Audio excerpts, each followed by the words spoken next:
you, the height of the hurricane season is just weeks away, and the Red Cross is looking for your help. The Disaster Relief Agency is looking for volunteers to work in shelters. And joining us now to talk about the help needed is Katy Sandusky with the Southeast chapter of the Red Cross. Thank you for being with us.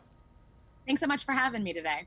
Now, it's forecasted to be a busy hurricane season, and you can always use volunteers, but even more so with all the coronavirus stuff spiking back up. So tell us more about this.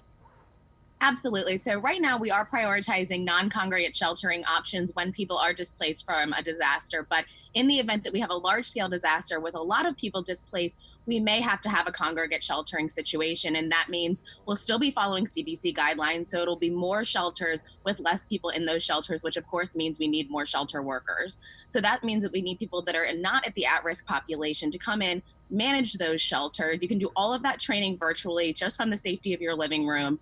And we're also looking for healthcare workers. So anyone in the healthcare field that can take temperatures, conduct daily health screenings, because we want to keep our community and our workforce safe and healthy while we still carry out our mission. You just mentioned take health screens and take temperatures, but what are some of the other responsibilities that people in a shelter would have to do? Absolutely. Checking people in, connecting them with community resources, helping them gain access to supplies, just all of the things that navigating the situation after a disaster. And we supply everyone with protective equipment. We'll be, like I said, following all of those social distancing guidelines from the CDC. And just we want to keep everybody safe and healthy during hurricane season. And I know obviously these volunteers need to be healthy, no high risk due to battling the coronavirus. But do these volunteers need to have a medical background? No, you don't need to have a medical background. We extensively train our volunteers. And like I mentioned, we can do all of those trainings online. So we've shifted to a totally virtual model right now.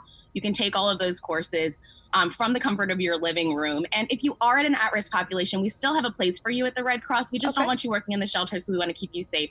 But we always have tons of volunteer opportunities. We're in preparedness mode right now. We're educating the community. We're still providing that service. We're just doing it in a little bit of a different way.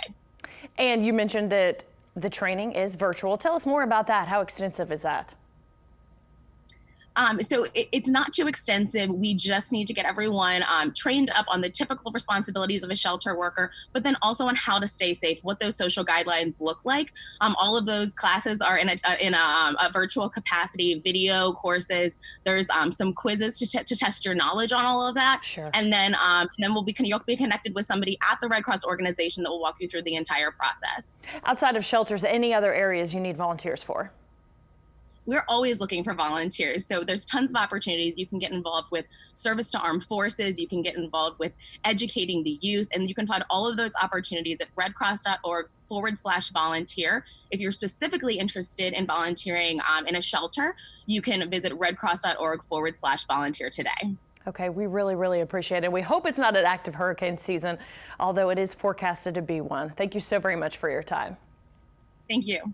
And if you're interested in becoming a volunteer for the Red Cross, you need to sign up online, as she just mentioned. We've posted a link to Red Cross website on our website, wwltv.com.